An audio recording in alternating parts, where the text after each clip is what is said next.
welcome to our booth at SPS 2024.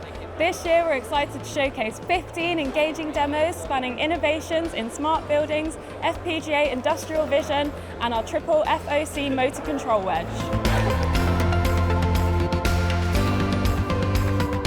So this NVIDIA PolarFire sensor bridge can be used for many different applications. It can be used for industrial vision, machine vision. Some examples would be endoscopes or even thermal cameras or even broadcast cameras. So lots of different machine vision applications in both industrial and medical.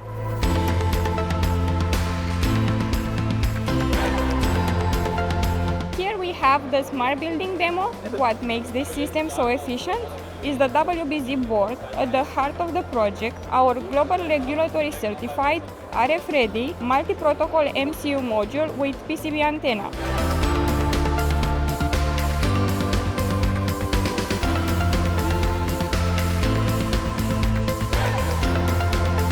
Events like SPS are great opportunities for you to connect with our experts and the creators of our demos and ask them any questions you might have. Thanks for stopping by. We're excited to show you what we've been working on.